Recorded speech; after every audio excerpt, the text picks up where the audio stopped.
pense que c'est la sagesse de Dieu, ça. Vous êtes heureux d'être là ce matin? Amen. Hop, ça va pas. Voilà. Des fois, il faut être patient, puis on m'allume trop vite. Vous avez passé une belle semaine. Alléluia. Béni en présence du Seigneur. Je vous remercie pour votre fidélité. Merci pour votre engagement. Merci pour votre soutien. Merci pour tout ce que vous êtes pour l'Église. Amen. Parce que si vous ne seriez pas là, il n'y aurait pas d'Église. Amen. Vrai? En réalité. Et qu'on rende grâce à Dieu pour ça. Rende grâce à Dieu pour les gens qui s'attachent à l'Église, qui sont là, qui soutiennent, qui s'impliquent, qui se donnent, que ce soit à travers vos dons, vos talents, vos argents ou quoi que ce soit. C'est à cause de vous que l'Église est là. Et puis, c'est bon de s'encourager les uns les autres, de soutenir les uns les autres et puis de se maintenir dans l'amour de Dieu parce que Jésus revient bientôt. Amen. Moi, je crois réellement que Jésus revient puis à travers tout ça, il veut trouver une Église qui va être prête, une Église qui est restée fidèle dans son engagement à aimer Dieu. Alléluia. Il y a petit quelque chose qui se passe ici, là, puis vous autres, vous voyez votre image, hein, moi, je ne vois pas la mienne. Je ne la vois pas. Mais oui, on va la lire à partir de là. Or, l'enfant croissait, il se fortifiait, il était rempli de sagesse, et la grâce de Dieu était sur lui. Là, ce matin, je vais vous parler de la sagesse chrétienne. Puis, le modèle par excellence qu'on peut parler, c'est Jésus. Jésus était petit, il était jeune, puis je vais vous dire, c'est selon l'âge qu'on a, qu'on peut manifester la sagesse selon la connaissance qu'on a aussi. La sagesse, c'est l'application dans la vie des choses qu'on sait. Comment est-ce qu'on doit les vivre, comment est-ce qu'on doit réagir. Puis, la Bible nous dit que Jésus croissait. Il croissait, il s'est développé. Le mot croissait, c'est comme quelque chose qui s'élève, c'est comme quelque chose qui s'étend, c'est comme quelque chose qui se développe. Et puis, moi, je me dis, dans la maturité chrétienne, dans notre croissance spirituelle, on doit être de ceux qui vont croire, qui vont se développer, qui vont prendre un modèle sur Jésus, dans cette sagesse-là que le Père veut nous accorder. Jésus était rempli de la sagesse puis de la grâce. Ça veut dire que la grâce puis la sagesse de Dieu, son papa, était sur lui. Puis je pense que nous autres, les pères de famille, on aime bien, c'est quand on commence à élever notre famille, nos enfants, on aime ça les voir de plus en plus avoir une sagesse, de voir se développer, grandir avec une façon de vivre, une façon d'appliquer leur connaissance qui fait honneur à papa et honneur à maman. C'est un peu ça le côté de la sagesse. Fait que Jésus, dans toute la compréhension des choses qu'il savait, même quand il était jeune, déjà, il voyait que la sagesse du Père était sur lui. Il y avait une grâce qui lui avait été faite à quelque part. Et puis, ce matin, on veut regarder à lui pour dire, ben, regarde, qu'est-ce que c'est que... Par quoi est-ce qu'on peut dénoter la sagesse? De quelle façon est-ce qu'on peut l'appliquer? Comment est-ce qu'on peut la comprendre? Comment on peut la développer? De quelle manière qu'on peut l'obtenir? Vous savez, Salomon, dans toute sa sagesse, on nous dit, mais avant de l'avoir, c'est qu'à un moment donné, il y avait ce rôle-là à jouer d'autorité. Et puis, quand il savait qu'il était pour succéder à son père, David, il disait, je ne serai jamais capable de prendre soin de cette foule nombreuse-là, de ce peuple nombreux. Il y a tellement de décisions à prendre, il y a tellement de choses à faire, je ne pourrais pas, ça me dépasse. Il y avait déjà de la panique un petit peu à travers lui, dans sa vie. Et puis, à travers un rêve, en tout cas à travers un songe, je ne me rappelle trop l'affaire, mais je sais juste qu'il a demandé la sagesse. Et puis, parce que c'est la prière qu'il a faite à Dieu, accorde-moi la sagesse. Puis Dieu, parce qu'il dit, tu m'as demandé la sagesse, je vais t'accorder beaucoup plus encore. Je vais t'accorder la richesse, la prospérité, la gloire. Il y a beaucoup de choses qui ont devenu, mais il a accordé la sagesse. Puis, ce que je voulais vous dire, que malgré toute la sagesse de Salomon, ça nous a dit que des gens venaient de loin pour l'entendre, parce que c'était incroyable la sagesse qu'il pouvait avoir. Mais à la fin de sa vie, malgré tout ça, vous savez ce qui est arrivé. Il s'est détourné de certaines choses. On laisse Salomon dans les mains de Dieu pour son jugement ou quoi que ce soit, mais on peut tout simplement tirer une leçon de ça, même en priant pour avoir toute la sagesse, puis de la recevoir aussi, parce que les gens venaient du bout de la terre pour entendre sa sagesse. Il a écrit les psaumes, de certains, veut dire d'Ecclésiaste, ou quand on veut lire beaucoup d'hymnes de Salomon, on peut voir la sagesse qui l'habitait et comment il pouvait examiner les choses, puis avoir une compréhension des choses, autant de la fourmi que de quoi que ce soit, des animaux. Il avait saisi des vérités à cause de la sagesse que Dieu lui a donnée. Puis, vous savez, c'est le point qui est important des fois à retirer, c'est que la sagesse, c'est qu'on peut toujours grandir parce que c'est toujours dans l'application des connaissances. Puis la connaissance, ce n'est pas la sagesse. La connaissance, c'est on peut mettre des efforts pour mieux savoir, pour mieux apprendre. Tu sais, quand on veut apprendre quelque chose, on met de l'effort. On veut apprendre de quoi? On veut lire, on veut apprendre. La sagesse, après ça, c'est de savoir comment appliquer cette connaissance qu'on a dans notre vie de chaque jour pour qu'on en tire le meilleur. Puis c'est ça qu'on voit ici avec Jésus, c'est sa croissance dénotait une grande sagesse. C'est pour ça que je l'ai mis comme un modèle. En d'autres mots, il était intelligent, habile, prudent et de plus en plus indispert. De plus en plus indispert. Meilleur que Rona. Hein? Meilleur que Rona. Il pouvait avoir une compréhension puis une perception rapide des gens, des événements qui se passaient autour de lui. Tu sais, il pouvait être celui qui pouvait assembler des choses correctement dans sa tête, puis discrètement, rapidement, puis prudemment, il pouvait savoir comment prendre des décisions, comment répondre. Mettons, prenez juste la femme qui était surprise en adultère. Les gens l'ont traînée devant lui, puis ils ont dit « Hey, toi, la loi de Moïse nous dit de la lapider. Toi, qu'est-ce que c'est que tu dis qu'on devra faire à cette femme-là? » Imagine. Là, lui, Jésus, qui était la parole même de Dieu, il savait que qu'est-ce que Dieu, son Père, avait donné à Moïse en disant, si quelqu'un était surpris en flagrant délit d'adultère, on devrait lapider cette femme-là, elle doit mourir. Mais Jésus, il venait pour passer le message du cœur, puis la compassion, de l'amour, de la grâce, de la miséricorde du Père. Puis il faisait affaire aux pharisiens, les docteurs de la loi, des gens qui connaissaient les Écritures, puis il tendait un piège à travers ça. Fait que Jésus était juste penché à terre, il écrivait un peu dans le sable, vous connaissez l'histoire. Puis là, il a levé sa tête, mais il dit, celui qui n'a pas péché, lui jette la première pierre. Il savait que tous sont péchés. Tous sont privés de la gloire de Dieu. Juste une parole remplie de sagesse comme ça. Tu n'as pas commis de péché, mon ami? Je te dis à Pierre, parce qu'elle mérite de mourir, parce qu'elle a commis un péché. Mais tous sont péchés. Ils se sont tous retirés, du plus vieux au plus jeune. Puis cette femme-là, Jésus l'a regardée et dit, je ne te condamne pas, va ne pêche plus. Seigneur, donne-nous cette sagesse-là de savoir que devant des événements, devant des choses, de pouvoir rapidement saisir la pensée de Dieu et de traiter du sujet avec ce qu'il y a dans le cœur du Père, avec l'amour, avec la paix, avec la joie par le Saint-Esprit, avec la miséricorde que Dieu a à travers chaque circonstance. Dieu accorde-nous la sagesse. Est-ce qu'on en a besoin? On a besoin. C'est une maturité chrétienne. Puis je crois que c'est cette route-là que cette maturité chrétienne le suit. C'est plus que tu apprends, plus que tu reconnais des choses de Dieu dans l'application après, Dieu va te donner, c'est pas juste de savoir des choses, c'est comment les vivre à chaque jour. Je regardais une maturité chrétienne, le modèle, c'est Jésus, il était pensif, réfléchi, discret et clairvoyant. C'est des points importants qu'on devrait retirer à travers la vie de Jésus. Parce que la grâce du Père était sur lui. La grâce du Père était sur lui. La semaine passée, j'ai écouté le message à Pasteur Éric. Quel bon message. Ça m'a tellement béni.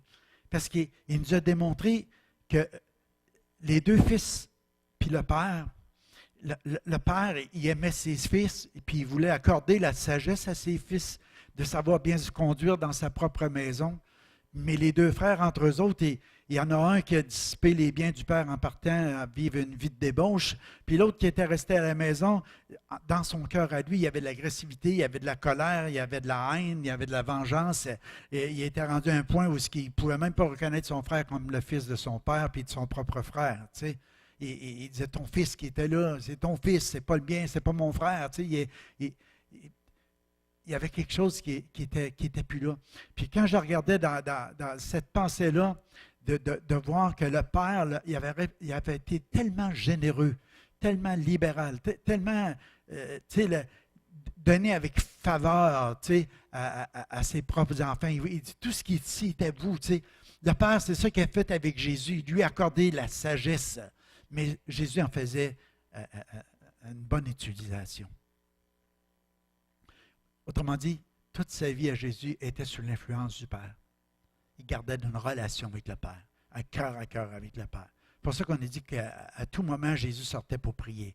Après une grosse journée où il y avait eu plein de miracles, il avait dit, là, je vais aller me reposer. Il se tirait à l'écart et il voulait parler à son Père. Il voulait juste échanger avec son Père, communier avec son Père. Parce que le Père, c'est la sagesse elle-même. Elle joue autour du globe quand il y a eu la création. C'est le fondement. Et puis, Jésus savait qu'en passant du temps avec son Père, il pouvait apprendre, recevoir cette sagesse-là pour savoir comment appliquer dans chaque jour, dans les circonstances, les événements, tous les pièges que l'ennemi essayait de mettre sur sa route, comment les déjouer, comment vivre en étant vraiment un reflet de l'amour du Père. Il avait besoin de cette sagesse-là, mais on dit qu'il croissait en sagesse. La sagesse, c'est le résultat de la grâce. C'est le résultat de la grâce, tout simplement. C'est les largesses du Père qui te l'accordent. La sagesse chrétienne se définit par l'attitude que nous choisissons de manifester devant des situations données.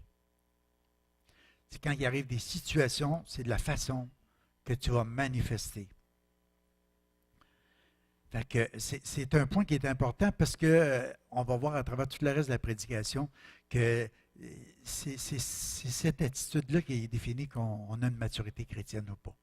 Et puis si on a besoin de sagesse, on peut la demander à Dieu. Parce qu'on a besoin, parce que de la manière qu'on va vivre, les gens vont voir. Parce qu'on est le reflet de l'amour du Père. Trouver grâce devant les hommes dans nos relations amicales et fraternelles. C'est ça que Jésus faisait. Il croissait en sagesse, en grâce, en sagesse. Et puis, dans sa relation avec tout le monde, il y avait une manifestation qui était là. Il était rempli de sagesse et la grâce de Dieu était sur lui. La grâce de Dieu, les faveurs de son Père étaient sur lui. En n'ayant pas mon image, je manque des choses. OK, elle est revenue. Si quelqu'un manque de sagesse, qu'il la demande à Dieu, qui donne à tout simplement et sans reproche, elle lui sera donnée. Une personne sage demande toujours plus de sagesse de son Père. C'est une bonne nouvelle. Annie, bonne nouvelle. C'est une bonne nouvelle. Toi, tu n'en manques pas de sagesse, mais si tu en manquerais des fois, la bonne nouvelle, c'est qu'on peut demander à papa, « Hey, papa, j'ai besoin de la sagesse. » Moi, je trouve que c'est une bonne nouvelle de savoir. Puis le Seigneur, il nous rajoute une chose, il dit, « Et sans reproche. » Hey, tu sais, Annie, là, je t'en avais donné, pourtant, tu aurais pu bien gérer la situation. Non, le Père, il ne commence pas à dire, parce que tu lui demandes la sagesse pour comment régler une situation. Hey, comment c'était dans le Sud, c'est bon? Et sans reproche. Tu comprends? Il est en train de te dire, quand tu arrives à une croisée de chemin, quand tu arrives à quelque part où tu ne sais plus quel bord prendre, comment réagir devant une situation donnée, puis tu dis, mais je ne sais plus. Père, donne-moi de la sagesse. Là, le Père dit, voyons, si tu aurais lu la parole, si tu aurais médité un peu plus ma parole, si tu aurais... Penses-tu que c'est ça qu'il dit? Il dit sans reproche. Il est content, et puis la Bible nous dit, le résultat, c'est qu'il va te la donner. Il n'a pas dit qu'il ne te la donnera pas. Il lui sera donné.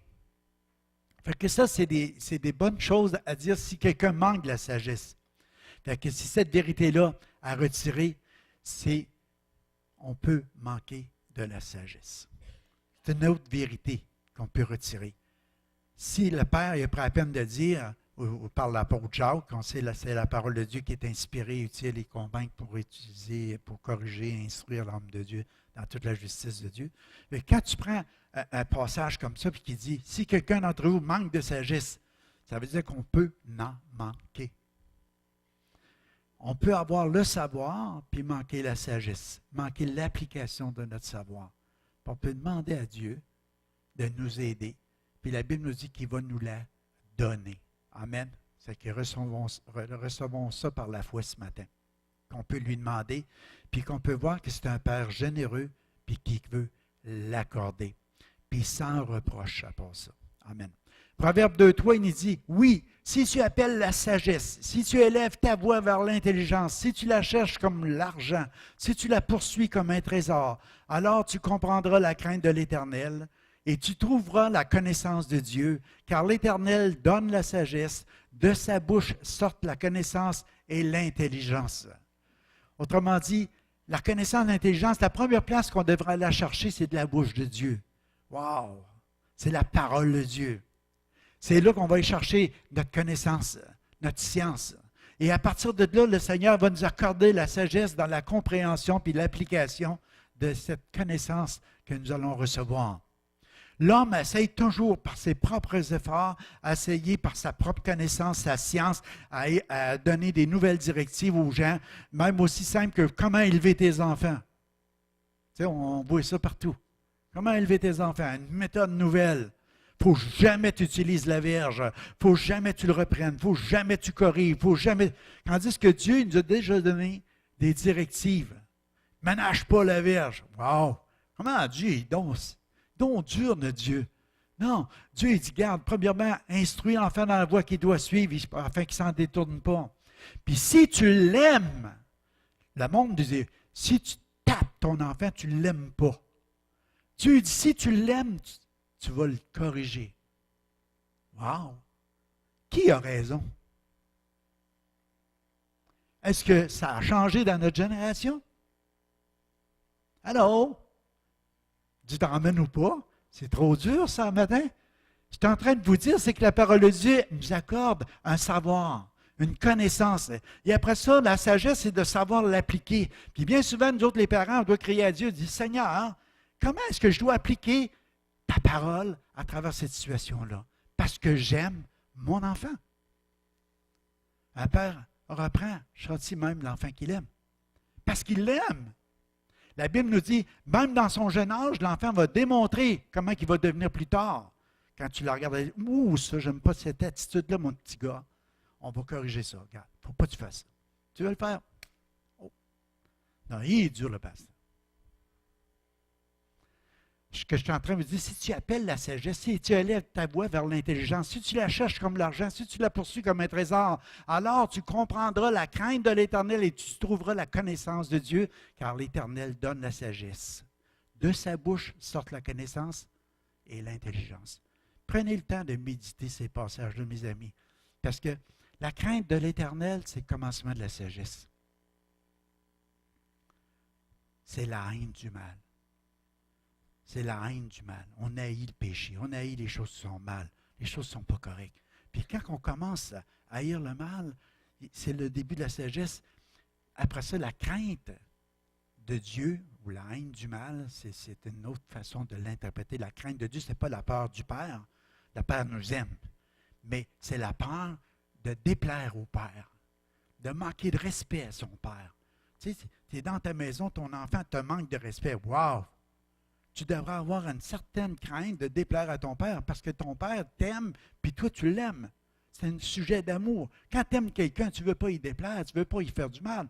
Tu veux que ça soit honoré. Tu comprends?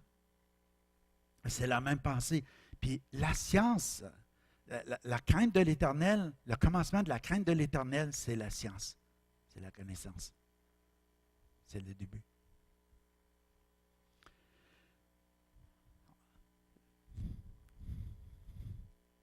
Nous sommes appelés à la sanctification. Vous croyez ça?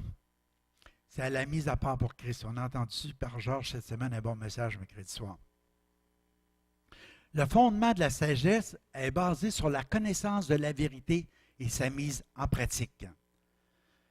La connaissance de la vérité. La vérité, c'est Jésus. Plus que tu vas connaître Jésus, plus tu vas connaître la parole de Dieu, parce que Jésus est la parole de Dieu révélée, mais plus que tu vas savoir comment te conduire, comment l'appliquer dans ta vie.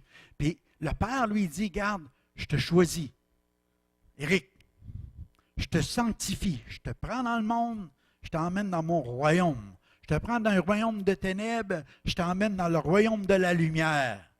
Ma lumière, la parole de Dieu est une lumière à mes pieds, c'est-à-dire une lampe à mes pieds, puis une lumière sur mon sentier.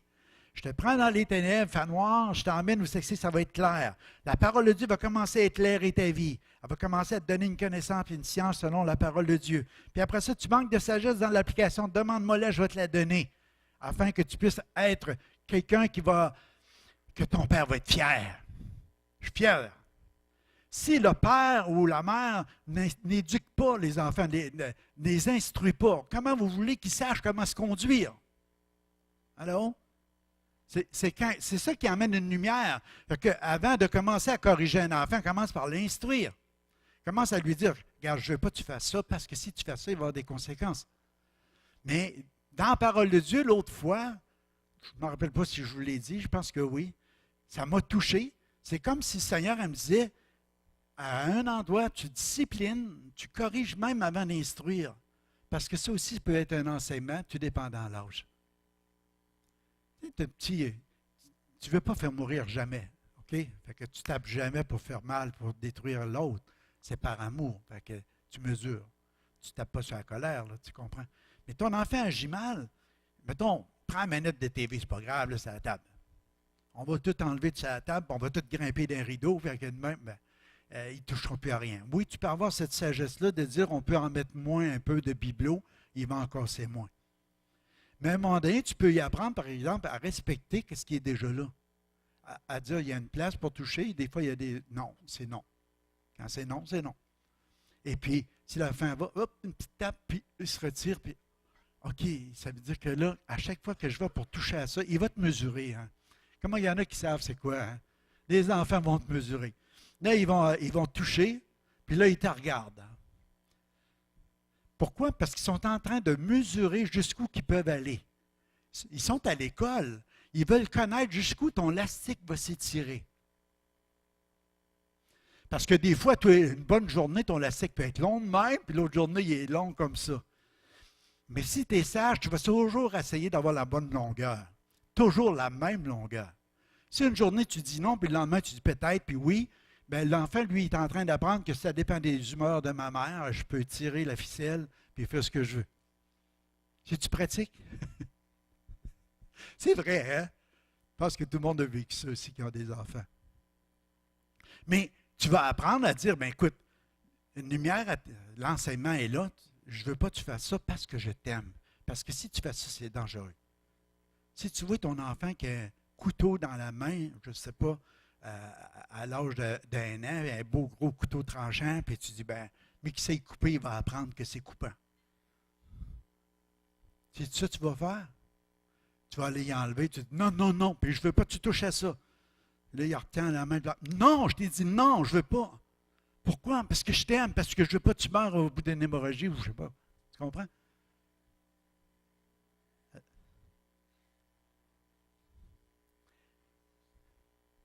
Fait que, on doit apprendre la vérité par nos efforts à étudier. Mais la sagesse, elle, c'est l'application pratique des enseignements que le Seigneur nous donne dans toutes les situations quotidiennes de la vie. Pour ça, Jacques 1,19, il dit, sachez-le, mes frères bien-aimés, ainsi que tout homme sera prompt à l'écouter, lent à parler, lent à se mettre en colère. Fait que cette sagesse-là va se démontrer par une bonne conduite dans nos attitudes et nos comportements envers Dieu et envers nos semblables. Pour ça, Jacques en parle de même, Jacques Massé. Il dit, lequel d'entre vous est sage et intelligent qui montre ses œuvres par une bonne conduite avec la douceur de la sagesse? J'aime ça, avec la douceur de la sagesse. On est en train d'apprendre que la sagesse est douce. La douceur de la sagesse. Si on manque de sagesse, on en demande à Dieu. Mais on va le démontrer de quelle façon? Par les œuvres, par une bonne conduite. La manière que je vais me conduire, je vais démontrer si je suis sage ou pas sage. La manière que je vais appliquer la connaissance que j'ai, les gens vont reconnaître. Mais ça va être quelque chose d'une douceur de la sagesse. Ça veut dire que si tu reprends, ou je ne sais pas, on parlait des enfants tantôt, n'importe quoi, puis tu es toujours en grosse colère, puis tu es toujours fâché, puis tu veux... Il y a quelque chose qui ne marche pas avec la sagesse. Ça peut être diabolique, ça peut être une sagesse charnelle, une sagesse qui est loin de la sagesse de Dieu. Mais la sagesse de Dieu, elle va être douce, parce qu'ils vont reconnaître l'amour, ils vont reconnaître la grâce, ils vont reconnaître le cœur du Père. Que s'il châtie, c'est pour le bien, c'est parce qu'il aime. Comprenez, je veux dire? Ça ne veut pas dire d'être mou non plus. C'est un bel équilibre. Troisième point, une personne sage se mesure à son fruit, à sa manière de vivre et à ses résultats. Et que la sagesse d'en haut est premièrement pure, pacifique, modérée, conciliante, pleine de miséricorde, de bons fruits, exempt de duplicité et d'hypocrisie. Ici, on est en train de dire que quand tu es en train de vivre, tu as demandé la sagesse au Père parce qu'il t'en manquait dans des situations données ou quoi que ce soit. Tu as pris l'exemple sur Jésus de la manière qu'il se conduisait, tu étudies la parole de Dieu, tu essaies de cerner comment Jésus, le résultat de ses prises d'engagement à certaines places, là, où c'est que c'était touché un peu, puis le Seigneur, comment il a résolu des problèmes. Puis là, à un moment donné, tu réalises une chose, que toute cette sagesse-là que tu as acquise, elle va se démontrer par les comportements, les attitudes, les résultats qu'il va avoir de ta vie, de la façon que tu as géré les événements de la vie. Puis, quand tu regardes Jacques, il est en train de nous dire de quelle façon qu'elle est décrite. Elle est pure, pacifique, modérée, conciliante, pleine de miséricorde, de bons fruits, exempt de duplicité et d'hypocrisie. Tu es sage, le résultat de ta vie, de tes comportements dans des situations vont avoir cette description-là de quelqu'un qui est modéré, qui est conciliant, qui est pacifique, qui a plein de miséricorde, qui a de la grâce, puis qui a des bons fruits. Il n'est pas hypocrite, il n'est pas double, il essaie de vivre. Ça, c'est la sagesse qui vient d'en haut. C'est tellement important de recevoir cette sagesse-là. C'est des bénédictions qui viennent du Père. Il faut examiner puis sonder nos pensées, nos attitudes, nos comportements de tous les jours. C'est bon de se sonder pour voir si cette sagesse-là, c'est celle du Père ou c'est celle qui est charnelle, qui est diabolique.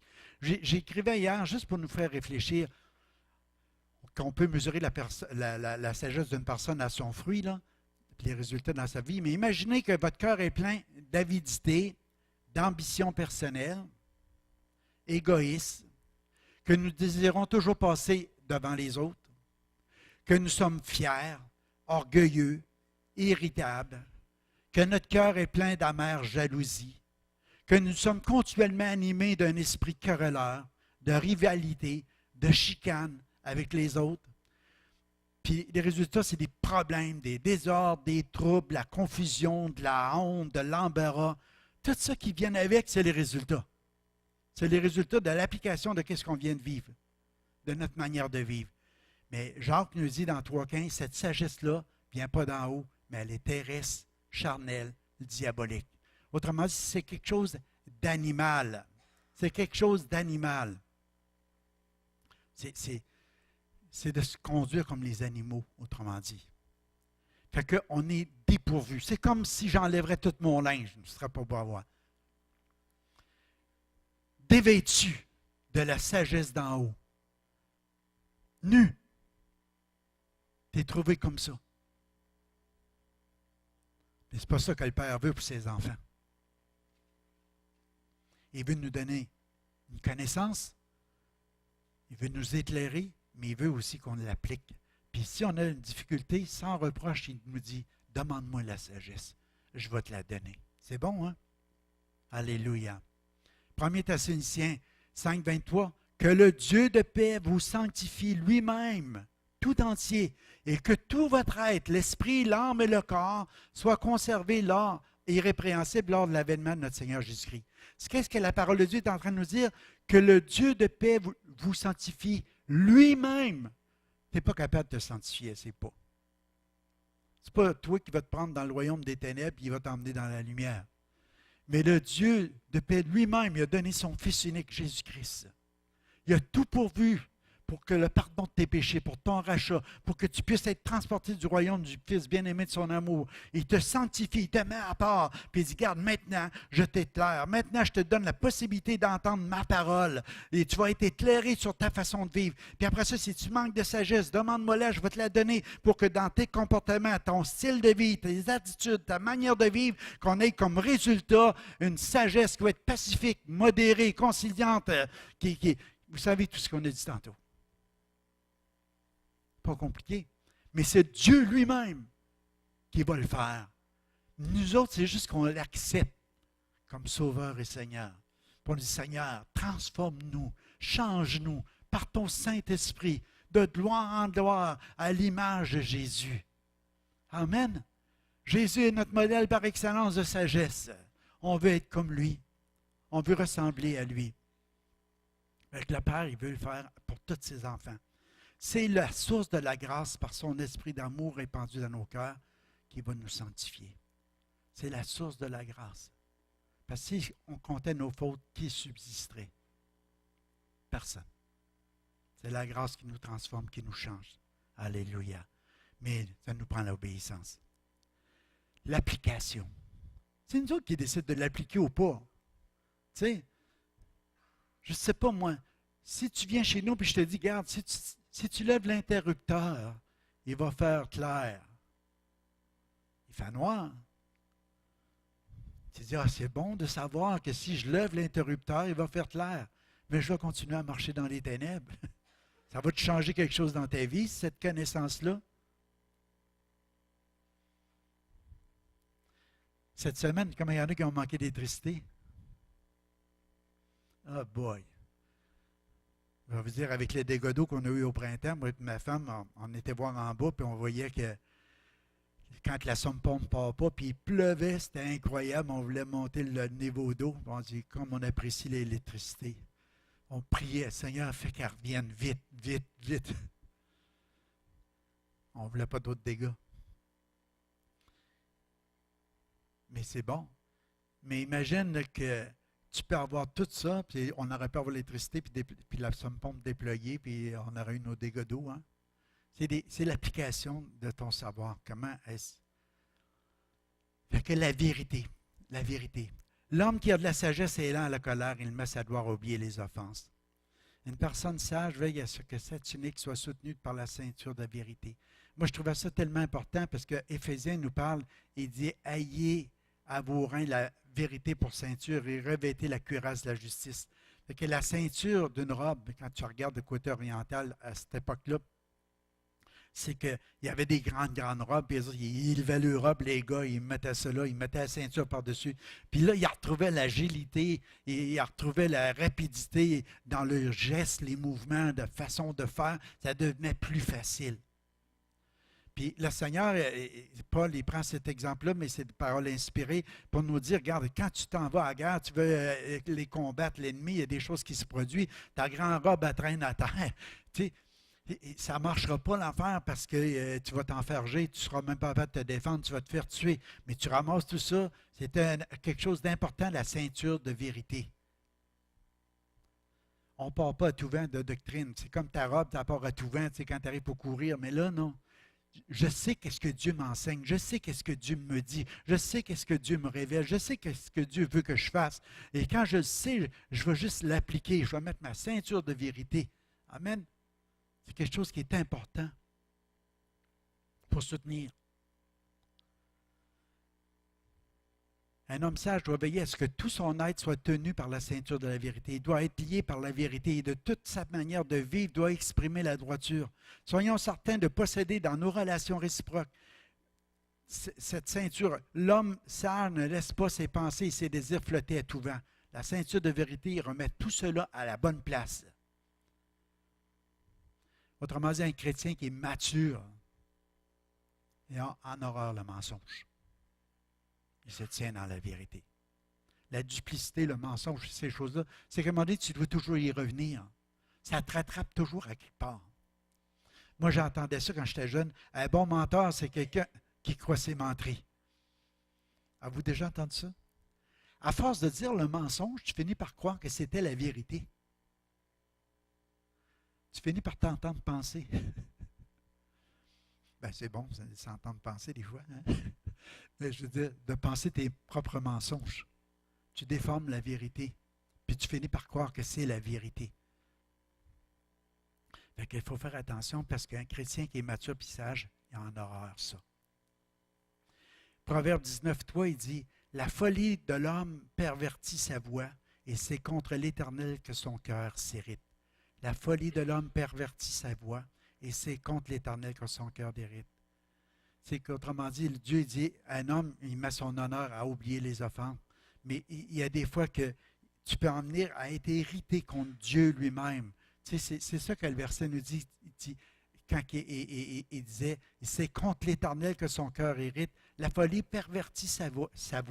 Tu sais, la folie, c'est au lieu de s'attacher à la sagesse, de demander de l'application de la connaissance de Dieu, il part avec ses propres pensées, puis finalement, il vient, il est forge après Dieu. Il ne réalise même plus que c'est à cause de sa folie, qu'il était loin d'appliquer les choses de Dieu, mais il appliquait juste ses propres pensées, puis qui n'étaient même pas vérité, qui étaient mensonges. Proverbe 19,8, il dit « Celui qui acquiert du bon sens aime son âme. Celui qui garde l'intelligence trouve le bonheur. » Trouve le bonheur. Qu'est-ce qui est le sage? Il n'est pas trop sensible, il n'est pas intraitable, il n'est pas trop exigeant non plus. Il évite les mouvements de dispute, de colère et de rancune. Il se mêle de ses affaires en bons mots. Il sait se retirer lorsque des discussions deviennent inutiles. Il s'éloigne des controverses et des disputes. Pourquoi courir après les ennuis? Hein? Pour ensuite en vouloir à papa. En vouloir à Dieu. Mais non, on s'éloigne de tout ça. On dit, Seigneur, je ne veux pas être trop sensible, je ne veux pas être trop intraitable, ni trop exigeant. Parce que la sagesse est conciliante, elle est pacifique, elle est modérée. Fait que tu prends tout ça, tu t'équilibres avec ça dans ta vie. Je connais la parole de Dieu, je connais les principes de Dieu, je vois un frère, je vois une soeur, je vois quelqu'un qui fait des fois des folies ou des choses de même, mais je ne suis pas intraitable, puis je ne suis pas trop dur, je ne suis pas trop exigeant. J'essaie de me retirer s'il y a une colère ou une dispute ou des choses qui se passent. Ce que j'ai à faire là-dedans, pourquoi là, tu appliques la parole de Dieu, puis tu fais juste prendre les principes, tu dis, je me retire avec une discussion s'anime. C'est ça la sagesse, la maturité chrétienne. Qu'est-ce que ça va apporter? C'est une bonne relation avec le Père, puis une bonne relation entre les frères puis les sœurs, une bonne relation dans la famille, entre les conjoints, une bonne relation avec les enfants, une bonne relation avec les voisins, une bonne relation avec tout le monde.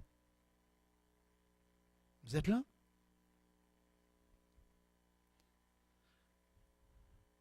Puis soyons pas comme Salomon, qui dit que même avec toute sa sagesse, qu'à un moment donné, il s'est éloigné de Dieu. On peut devenir même orgueilleux de sa propre sagesse. C'est Dieu qui la donne. C'est rien qu'une grâce, une largesse du Père. Amen. Alléluia. OK, on y va plus vite avec ça. Puis il dit à l'homme, voici la crainte du Seigneur, c'est la sagesse, s'éloigner du mal, c'est l'intelligence. Pour ça, j'écrivais qu'on a ce désir respectueux-là de plaire à son Père, parce qu'on s'éloigne. On veut s'éloigner. La crainte du Seigneur, c'est vraiment l'aspect, comme je vous disais tantôt, j'aime mon enfant m'aime. Moi, j'ai 6 enfants, c'est un gars, une fille, c'est une fille, un gars. Pas Esther, mais Isabelle me regardait avec un grand sourire. Non, tu n'as pas l'air d'un gars pantoute. Une belle fille, voir ça. Wow! T'es béni, toi, Éric, hein? Amen. Mais je bénis le Seigneur, que malgré toutes les erreurs que je peux avoir faites, c'est que j'aime mes enfants, puis mes enfants m'aiment, puis qui ont un respect, qui veulent me plaire, comme moi je veux leur plaire. Il y a toujours quelque chose qui est là. Puis le Père, puis ses enfants, c'est comme ça. Il y a l'amour. Quand on voit l'amour du Père donner son propre Fils pour nous racheter puis nous emmener dans son royaume. Et puis là, on est là, puis on dit, on est devenus des fils puis des filles à pépé. Oh, je l'aime tellement, je veux plaire à mon Père. Tu comprends? Ça, c'est la sagesse, là, c'est la haine du mal. Tu éloignes de ces choses-là. Tu ne veux pas vivre une vie de péché ou une vie de débauche ou quoi que ce soit. Je veux avoir cette crainte respectueuse-là de mon Père. Puis je veux m'éloigner du mal parce que mon Père, c'est le bien. C'est ça qui l'honore. C'est ça qu'il aime. Puis il nous connaît, chacun de nous autres. Il nous connaît dans nos pensées, dans nos attitudes et dans nos comportements. Il nous connaît en détail, autrement dit. Le psaume 111, 10, il dit « La crainte de l'Éternel est le commencement de la sagesse. Tous ceux qui l'observent ont une raison saine. Sa gloire subsiste à jamais. » Tous ceux. Fait que la crainte de l'Éternel est le commencement de la sagesse. C'est que la crainte de l'Éternel, je ramène toujours là, c'est la haine du mal. À quelque part, c'est vraiment d'avoir un respect pour mon père. Je veux que mon père soit vraiment content de moi. Puis à cause de cet élément-là qui fait que j'ai la crainte de Dieu, j'aime Dieu, je veux respecter mon père, je respecte sa parole, je vais mettre en application dans ma vie la lecture de sa parole qui est une lumière à mes pieds, puis une lampe, une lampe à mes pieds, puis une lumière sur mon sentier. Tout ça fait en sorte que je vais avoir une raison saine. Dans mes décisions, dans ma façon de faire, c'est quelque chose qui va être sain, puis qui va m'emmener le bonheur dans ma vie. C'est le bonheur que le Père veut pour chacun de ses enfants. Fait que c'est cette inquiétude-là de déplaire au Père qui est le commencement vraiment de la sagesse. Puis le mot grec, il disait, c'est vivre avec un sens de l'honneur mélangé avec une crainte de lui, comme un enfant de Dieu. Avec un sens de l'honneur. Wow! C'est mon Père. Ça, c'est mon Fils. L'honneur. Tu aimes toujours tes enfants, même s'ils faisraient des choses pas correctes. Mais tu as une fierté de dire, ça c'est mon gars, ça c'est mon père. Il y a quelque chose qui est là, il y a une fierté. C'est ça qu'un fils sage développe, ce désir respectueux de plaire à son père. Les insensés méprisent la sagesse et l'instruction, ça nous dit dans Proverbe 1,7. Fait que ce matin, cette prise de conscience-là, du privilège d'être des fils et des filles de Dieu devrait nous conduire à la prière, à la lecture de la parole de Dieu, à regarder dans un miroir, à se sonder régulièrement, de voir est-ce qu'on fait des choses qui ne sont pas en accord avec les principes de la parole de Dieu pour honorer mon Père. Moi, vous savez, depuis des années, je ne savais pas, mais moi je vais vous le dire, j'avais des problèmes de peau. Puis, quand je suis venu au Seigneur, je me rappelle tellement, il y a 40 ans passés, c'est la chose que je me souviens le plus, c'est que j'ai dit, Dieu m'a guéri, fait que je ne fais plus rien. Fait que là, ça a commencé à grossir, à grossir, à grossir, à grossir. Puis, c'est des gens qui faisaient partie de la cellule de la motte, j'étais animateur là-bas, ils se rappellent. Je mettais des pansements pour aller aux rencontres, puis pendant que je faisais la rencontre, ça passait à travers le pansement, puis ça commençait à dégoûter. Les saintes plaies. Je m'obstinais. Puis là, à un moment donné, j'étais voir un dermatologue. J'ai dit, j'ai un problème. Je ne sais pas ce qui se passe. Fait qu'ils ont traité. Bien, vous voyez, ça 40 ans, je n'ai pas, hein? Mais à chaque jour, j'examine. Des fois, j'ai une petite tache qui est là, je mets un petit peu de... Je hydrate ma peau. Puis, le problème a été réglé, vous comprenez? Moi, je crois que Dieu a aidé à travers ça, m'a accordé une sagesse. Mais aujourd'hui, je peux vous dire que je ne regrette pas de faire l'examen régulier de ça. De toujours vérifier. Quand je vois qu'il y a quelque chose qui sort, je n'attends pas, je mets tout de suite, j'applique. Des fois, je peux être 3-4 jours, je n'applique rien. Des fois, je vois un petit bouton qui veut sortir là, j'applique. Parce que je sais. Pourquoi qu'on ne prendra pas cet exemple-là, puis pas le faire spirituellement parlant? De faire un examen, de sonder. Sonde-moi, oh Dieu, connais si je suis sur une mauvaise voie. Regarde si je suis sur la voie de l'éternité. Sonde-moi, oh Dieu. Connais mon cœur. Connais mon cœur. Se sonder. Demander à Dieu. Dans la connaissance que j'ai de ta parole, est-ce que j'ai une application? Est-ce que j'applique toutes ces choses-là? Je manque-tu de sagesse, Seigneur? Donne-moi-en, j'en ai tellement besoin pour comprendre, puis d'une manière de l'appliquer, cette connaissance-là que j'ai de ta parole, pour rester en bonne santé spirituelle. Moi, je pense que ça développe une certaine maturité quand on est rendu à s'examiner. S'examiner. Apprendre à nous examiner spirituellement. Bon, il faudra que je finisse bientôt, là. J'achève avec ça, il reste 2 petits points.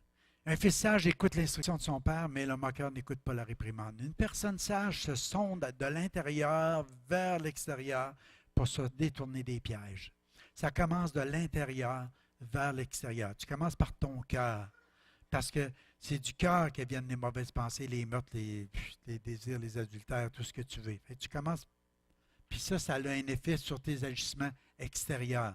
Ça n'essaie pas juste de regarder l'extérieur et de dire, il faudrait que je corrige ça, je corrige ça. Si tu ne corriges pas l'intérieur, ça va toujours venir. Ça part du cœur. Pour ça, la relation avec le Père est tellement importante. On peut confesser nos manquements, nos péchés, puis il est fidèle et juste pour nous pardonner.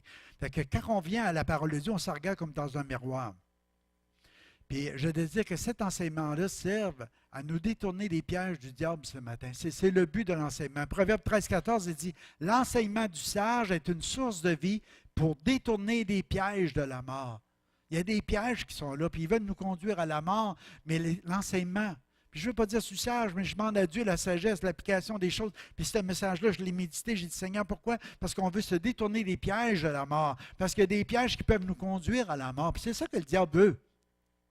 Mets ta ceinture un matin, lève ta robe, pour que tu sois plus agile, tu vas courir dans les bonnes directions, tu vas prendre des bonnes décisions, puis demande à Dieu la sagesse pour être éclairé, parce qu'un fils sage se sonde régulièrement pour savoir s'il est dans des bonnes voies, s'il suit les voies du Seigneur. Amen. Tu sais, moi, je figure que c'est moins douloureux des fois, je ne sais pas moi, d'avoir même une petite opération que d'attendre puis d'avoir une grosse à avoir. Puis quand tu vas voir ton docteur, tu dis, regarde-moi un peu, là, je ne file pas bien, juste ça qui accroche. Bien, c'est peut-être mieux d'y aller plus vite. Quand tu y vas, il trouve les affaires, puis il va te donner un médicament, quelque chose à prendre, puis après ça, bon, regarde, c'est plus facile que quand tu arrives à un endroit où il faut que tu enlèves plein de choses. Fait que quand on sonde, c'est qu'on n'a pas besoin d'attendre une infection grave ou quoi que ce soit, c'est qu'on est plus porté à être sensible aux petites choses qui sont là, des petites taches qui peuvent nous déranger. Là. Tu sais, des petites taches. Ça, c'est pas normal qu'il soit là, lui. Moi, je ressemble à mon père en vieillissant, j'ai les mêmes taches que lui. Probablement, il avait le même problème de peau. Amen. C'est où je suis rendu avec ça? OK. Je vous emmène à juste vous sonder ce matin. Si nous voyons des problèmes dans nos pensées, dans nos attitudes, dans nos motifs, dans nos actions ou dans tout autre aspect de notre vie, demandons au Père de nous enlever. Notre vie chrétienne semble-t-elle s'épanouir et maturer? C'est à vous autres, ça. Médite ça ce matin dans ton cœur. Qu'en est-il de ta relation avec ton Père Céleste? Qu'en est-il, mettons, juste avant, est-ce que tu passes réellement du temps de qualité avec lui, dans la prière, dans la lecture de la parole de Dieu? Ça va te donner déjà un bon aperçu, parce que la sagesse vient de lui. La connaissance aussi, la science. Si tu veux savoir comment être heureux, parce que le Père, ce qu'il veut, c'est que tu sois heureux. L'ennemi, lui, va dire, tu lis ta Bible un matin? Ah, j'ai pas le temps. Pas prendre 15 minutes à lire ma Bible, là. J'ai d'autres choses à faire, tu sais. L'ennemi t'emmène à dire que c'est une perte de temps. Parce que lui, il veut que tu restes dans les ténèbres. Parce que la parole de Dieu, même si ce que tu lis ne semble pas t'éclairer, à quelque part, il y a quelque chose qui est là, qui s'installe en dedans de toi. Il y a une réserve d'huile, si tu veux, qu'à un moment donné, quand tu auras besoin de savoir, c'est que l'Esprit va te rappeler. Regarde, quand tu avais lu ça, c'est ça, ça voulait dire. Comme ça, tu peux l'appliquer. Puis là, tu vas être beaucoup plus heureux. Tu vas être béni. Parce que tu as pris le temps. Ce n'était pas sur la loi, c'était sur une intimité, sur une relation avec ton Père. Tu voulais entendre ton Père te donner de sages conseils, te parler. Te parler. Qu'en est-il de ta relation avec tes frères et tes sœurs? Qu'en est-il de ta relation avec ton conjoint? Est-il heureux d'être marié? Tu as-tu déjà posé cette question-là? Non? Fallait pas. Est-ce que tu es heureux d'être marié? Ça dénote la relation, l'intimité. Les enfants sont-ils heureux dans la maison? Quel genre de temps de qualité tu passes avec eux autres? Est-ce que vous avez du plaisir ensemble? Moi, j'aurais dû me poser ces questions bien avant. Hein? C'est pour ça que je les pose aujourd'hui. Là. Je dis, je n'ai pas trop tard, mais des fois, je disais ça à quelqu'un cette semaine. Je dis, le meilleur temps que j'ai passé avec Mathieu, c'est quand on travaillait. Aller à la pêche, aller jouer au golf. On n'a pas été souvent à ces affaires-là. Hein? Puis ça sera recommencé. J'essaierai d'en faire un joueur de golf.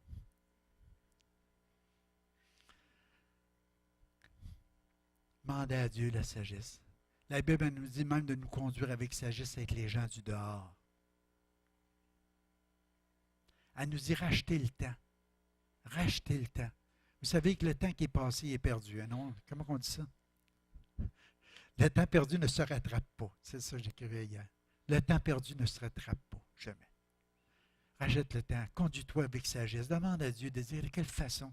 Vous savez, l'esprit que Dieu nous a donné, ce n'est pas un esprit de timidité, ça nous dit dans Timothée, mais force d'amour et de sagesse. C'est cet esprit-là que le Seigneur nous a donné.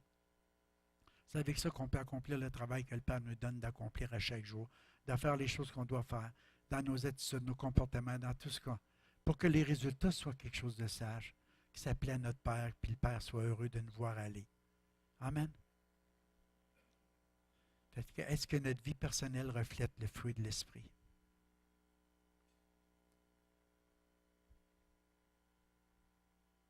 J'ai remarqué quelques réflexions en disant, est-ce que nous réservons du temps pour notre culte personnel?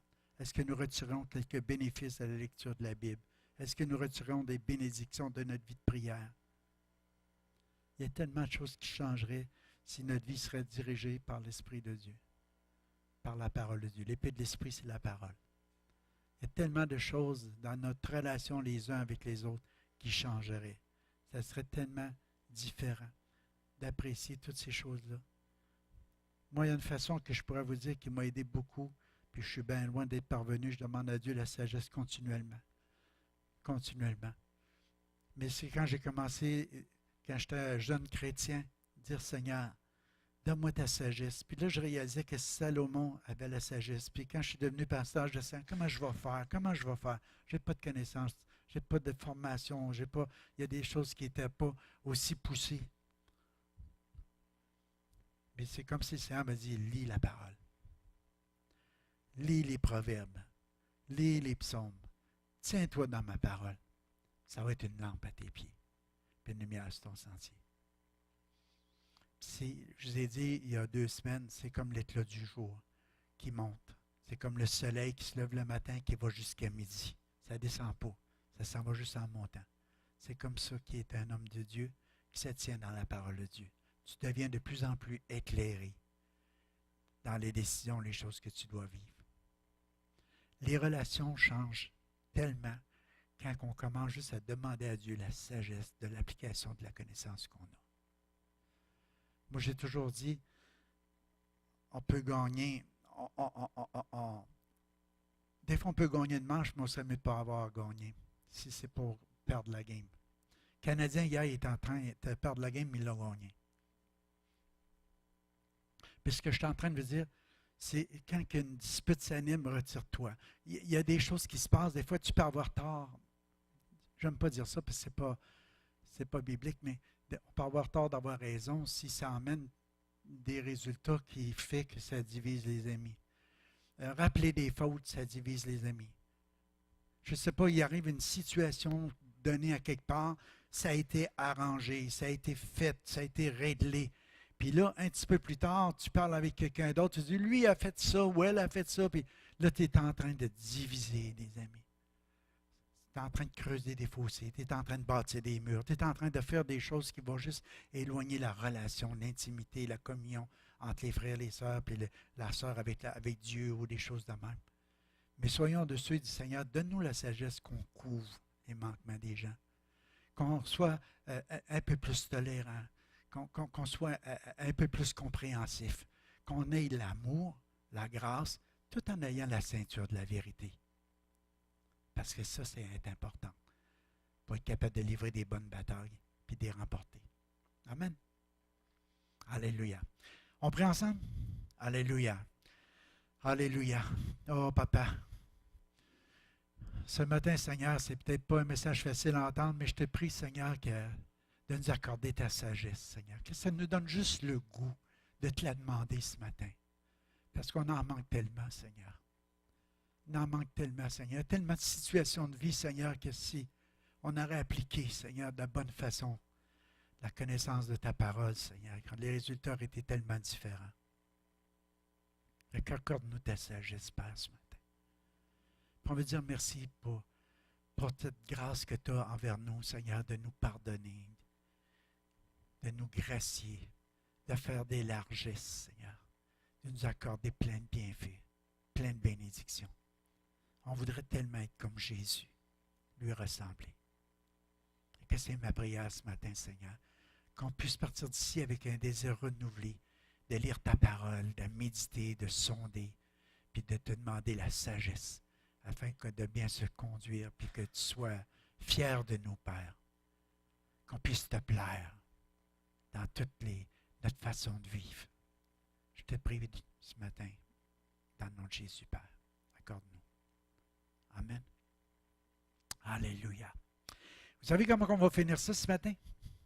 On va s'élever ensemble, on va mettre une petite musique en arrière, puis on va aller faire un câlin à quelqu'un. On est en train de dire, vous êtes la famille de Dieu, vous êtes les enfants de Dieu, puis je vous aime, je vous apprécie, je suis content que vous soyez là, puis on va se faire un saint baiser, un beau câlin dans le Seigneur, puis soyez bénis, puis passez une belle semaine. Mais manquez pas, allez voir au moins 400 personnes différentes ce matin. Pourquoi? S'il y a des gens qui sont venus ici qui ne disent pas, ben personne n'est venu nous voir. Allez les uns vers les autres, puis faites-vous des câlins, dites-vous que vous vous aimez dans l'amour du Seigneur. Vous retrouvez votre frère et votre soeur comme le fils prodigue quand il est revenu à la maison. Qu'on ne soit pas le frère qui ignore, mais qui accueille. Accueille. Je suis content que tu sois là. Ça va bien? Amen. Merci Seigneur.